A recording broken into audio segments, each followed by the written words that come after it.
Ola's facial expressions are unmatched. Lindsey's always being inappropriate, like read the room and understand that like nobody cares. Hello everybody, welcome back to Taste of Reality. My name is Queenie for those who don't know me. I apologize for this video being very late, but we have been through a lot today. Okay. Before I get into it, as always, like, comment, share, and subscribe. I want to thank you guys for 15.2 now K subscribers. I appreciate the support. I see every single one of y'all's comments, even though I don't always respond. But keep it up. Like, comment, share, subscribe. We love that over here. You know, that's a YouTuber staple. All right, so we're going to start with Alyssa and Chris. I was convinced last episode would be the last time she would be on my screen. Yet here she is again. No hate to Dr. Viviana. No hate at all. But she's here talking about, you know, divorce can be really hard. And it's really painful to have to experience that. And oftentimes sharing it with family can equally be as painful. Girl, they were married for 12 days. They were married for 12 days, if you can even call this a marriage. It was not that deep. Either way, Chris tells his mom everything that happened and how Alyssa used the word robbed to explain her experience. She feels robbed because she didn't get the guy she wanted. I feel robbed because no one was going to get the guy or girl they wanted. I just wanted somebody who was willing to try. We have said it before, we will say it again until kingdom come. If you wanted a Build-A-Man workshop, if you wanted your ideal person, if you wanted perfection, do not sign up for a process where they pick your spouse and you marry them at first sight. I don't get why that is not clicking. What is not clicking, Steven? You should have signed up for The Bachelorette or something. You should have signed up for a dating show where you could actually pick your partner, or come outside of your house and find your partner the traditional way. Clearly it has been working for a reason. You being matched isn't working for a reason. Alyssa's she's just too much. She's talking about she's going to take her talents over to Texas, baby. They probably don't want you over there either, but Godspeed. I hope that works out for you, I guess. Alyssa does have a sit down with her friend, and she is talking about how, you know, she really tried her best and she didn't see any effort coming from Chris, and that, you know, it's true, they didn't have many real conversations, but there were multiple times where he could have had that with her. Everyone knew where I was at all times, and if he wanted to talk to me, he, you know, could have very well found me. Then this woman has the audacity to say, you know, she's upset that the experiment has ended for her. She couldn't believe that he pulled the trigger because she was really willing to have a clean slate and give it a good try. You pulled the trigger at the wedding. You purchased the gun, registered it in your name. You just waited for somebody else to set it off. Baby, it's still your gun. The fingerprints are on the gun. She is just a tyrant. She is childish. She is all the words that you can describe about just a no good person. That is Alyssa. And I don't even like saying that kind of stuff, especially on the internet. Like, you know, the things you say about people do mean things, even if you don't think they're going to see it. But the way she was depicted is really hard to fake. It's really hard to produce that so seamlessly. So yeah, I hope to never have to see Alyssa again, unless there's a reunion and an ex comes on or something, because I need someone to hold her ass to the fire. Moving on to Mike and Jasmina. Mike is talking to his sister about, you know, how tumultuous their relationship has been from the beginning. And when production does these flashbacks, I'm often like, oh, that's what happened. And in this moment, I'm like, oh, so they really were fighting about nothing. When you watch the flashbacks back, they had an argument about potential arguments that hadn't even come to pass. But somehow that became a point of contention. And I'm like, this is a sign that these are two strong-willed, hard-headed people. And unless one of them or both of them is willing to concede, they are never going to be on the same page. His sister does give some very good advice, and basically she's saying you need to show up. This woman does not know you, therefore she cannot trust or even have an example of you being a safe space for her. Women like us, when you feel too open, when you feel too vulnerable, instantly you're like, let me protect this. And you don't know who she dealt with before. You don't know what her scars are like. This is something that I said last week. It's unfortunate that she uses the words that are triggering, especially in the Black community, but when Michael said that he didn't like the word aggression in reference to him because it made it sound like she was unsafe in his presence, it might not be that physical being unsafe, but definitely emotionally, definitely mentally. So I can understand that feeling that Jasmina has, but she's definitely not without fault. 1000% she is not without fault, and she also needs to be a safe space for Michael. Now, Katina's friend is a real G. Katina's there talking about, Katina, I meant Jasmina. These names. Regina. Now who the hell is Regina? Jasmina is telling her friend that she doesn't like the tone that Michael has with her. And she's like, you don't like any tone. And then Jasmina's like, he always just wants to be right. And the friend's like, so do you. I can admit when I'm wrong. You can, but you don't do it often. Yeah, because I'm not wrong often. These are the kinds of friends you need to have in life. Friends that have your best interest at heart, but are not afraid to call you out when you are in the wrong, to call you out on your BS. Because quite frankly, almost everything that I've seen Jasmina complain about, she has exemplified it herself. The tone, sometimes she has a condescending tone. Maybe his tone is more aggressive. He can't let up a conversation, neither can you. Y'all both hold things against each other. Y'all both don't want to be vulnerable with each other. It's just like, you know what I mean? When I even think about a real vulnerable conversation, and yes, I know it's hard to catch every single thing that they talk about, but they definitely shared family history, which was at the wedding. But after that, the deepest I've seen them go was Michael talking about being bullied as a child. And he made light of it. So to me, I don't think it was anything that was like lifelong trauma for him. I mean, maybe it was, I don't know. But I'm like, they don't even let each other in. So if I don't feel like I can get deep with you, I'm not going to. And on top of that, I'm going to be on guard. So if anything even looks like you're coming for me, I'm going to come for you harder. I'm saying that because I have done it. You put up those walls and you're ready to have the soldiers shoot from the top of the wall in an attempt to keep people away. And it's like, it's not going to work in Married at First Sight. It's not going to work in any relationship, to be honest with you. On to the housewarming. Although they both claim to be competitive, they are good sports about playing charades. I feel like they should have played like Taboo or something that really gets you. Oh, they're Black. Maybe they know how to play spades. Play spades. Play a game that really gets you in that like competitive mode, and let's see how y'all treat each other. But they played nice. It was very good. Jasmina is very complimentary about Mike to Mike's sister. And I'm like, have you told him these things? I like your brother. Mm-hmm. He's very sweet. He's amazing. He's such a gentleman. He's very kind. He's like, how do you know what she likes? I have yet to hear her say something nice about Mike to Mike. And maybe it'll soften him up a little bit. It'll even soften you a little bit to admit those things to him. And just like,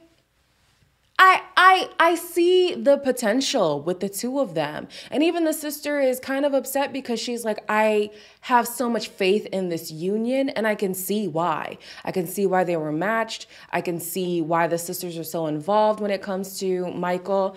But it's just, if both of them are going to do tit for tat, if both of them are going to do, I'm the headstrong one and there's no way of changing that, then it's never going to work. Ola and Katina are next, finally getting my names together. Ola is talking to his friend about Katina going grocery shopping. And apparently she was gone for 2 hours and came back with bread and water. Only bread and water. I don't know what was missing from the fridge. But girl, you gone for 2 hours and you only bring bread and water? Okay. Her reasoning This is according to Ola, so it could have been misconstrued. But her reasoning was that she's not used to having to grocery shop for more than one person. And I'm like, girl, consideration for other people that you now have to think of is not something that's just like, oh, I'm just stuck in my single ways. As most of you guys know, I was babysitting. You think I'm gonna be like, oh, I forgot to feed the baby. I'm just so used to being on my own. No, girl. At the end of the day, the friend was telling Ola that he has high expectations. And when you mix that with overthinking, you tend to see things that aren't necessarily there. And so he was just saying, yo, ease up. Just take it day by day. Let things happen how they happen. Now, Katina, this is where things got a little spicy for me. Katina's having a conversation with her friend, and this was the friend that was having the morning after conversation. She was at the table the morning after. Oh gosh, I'm so discombobulated. And she was saying that Ola brought up the fact that he had never been with a black woman. And he says it's because, well, actually he said African American, but I'm assuming he means black in general. And he says it's because he hasn't found one to be attracted to him. Sir, you are a light-skinned, tatted, fit black man. Sure, you're mixed, but nobody is overlooking you, okay? You might not be somebody's type, but I'm sure they can appreciate the fact that you are good looking to some degree. I mean, he got a little better looking when he shaved the head, but I'm just saying, like, that's a piss poor excuse. I've never heard that before. Oh, I couldn't find a black woman who was attracted to me. Looking how you're looking? Ola, please. You have to remember he's half Irish and he has a mohawk. He looks black. I know. He's black. Me and you know that, of course. Does he? 100%. I get the friend's hesitation. This is a thing in general in the black community. I can only speak for the black community because, well, I'm black. But when a man says to a black woman, I've never dated a black woman, this would be my first black woman, I'm typically not into black women, red flags, sirens, all the signals, gestures, the exit doors open, it's just, you know, in your mind, it's complete chaos. So I understand the friend's hesitation. And also, too, this might explain why this is a speculation. This might explain why in the last week's episode, Katina was feeling like she doesn't think Ola finds her attractive sometimes because he doesn't initiate. And I'm not saying it's directly correlated to the fact that she's black, but if you say typically I'm not attracted to black women or they don't find me attractive, and here you are with a black woman trying something new and you're not affirming her sexually, like I would make that correlation. But it seems like Katina hasn't made that correlation. She says he affirms her and that she's cool with the conversation she had with him after the fact, so all right. At the housewarming party, a few of the friends who were I think it was the friend that Katina was just talking to and another friend who was also at the first conversation with Ola are there, and they're initially like, we don't like him, he gave us a bad first impression, and the lack of sexual intimacy conversation did not make it any better. I don't like that. Because, like, sex is so important to her. This is her husband. So here's what confuses me. As friends, we have a problem when somebody is quick to hop in a bed with you, most of the time. These friends also have a problem with him not wanting to jump your bones very quickly. Okay? I also found it interesting how Katina neglects to mention that it was a mutual decision. So why are you setting these people up to hate your husband? You said that you are also abstaining from sex because you want to build a stronger relationship with him that isn't based on the physical. Where was that? Eventually, somehow he wins them over. And I get it. Like, Ola, honestly, he's a good person. I just feel like he needs to work on delivery a lot of the time. He does run his mouth a little bit, but that could just be due to the fact that he has ADHD. But yeah, intention for me seems to always be good. It's just how he goes about things, how he approaches conversation, how he approaches people. So I'm not surprised that he won them over, but I'm like, you could also work on that so that you don't push people away before they get a chance to know you. Noi and Steve are next, and although Steve is not working, he is adamant on showing Noi that he can, you know, pitch in around the house, cooking, cleaning, and all that stuff. But on his mind, he's still surprised by how affected Noi was at the fact that he was unemployed. I'm choosing not to work currently because I'm trying to develop myself further, develop us, and create more opportunities for us. But where do I fall into this? I'm now your wife. You know, we need more of a plan. The message that Noi is trying to get across to Steve is that, listen, whether you're self-employed, a freelancer, you have an employee, 9 to 5, whatever, I need some signs of financial security and also that you are seeking that. So I want to see that you have the funds, and I also want to see that you're willing to go and search for them so we can have security in our marriage. And I get what he's saying in that, you know, I am well off. Well, he didn't say well off, but he said he's good, he's comfortable. And I'm also seeing Noi's side as well. But with Noi, I'm kind of like, it's only been 2 weeks. One of those weeks being the honeymoon. It's really hard for him to show you that kind of initiative in this short of amount of time. So 1, give him grace. But 2, maybe Steve could draw up a plan so that she can visually see step by step what he plans to do for her. It might not be what he wants to do, but if it gives her a sense of calm, why not do it? It doesn't hurt. At the housewarming party, the same concerns about children and finances come up, and Steve's friends tried to put Noi at ease, but they put her on edge. That's a little bit alarming. To know that you have a vast network, people want to employ you, but you're making a choice not to be employed. Like I said, I think just give the man time to prove that his income is sustainable. It might not be a steady income, but it's sustainable. You know what I mean? Now here's where the couple just completely loses me.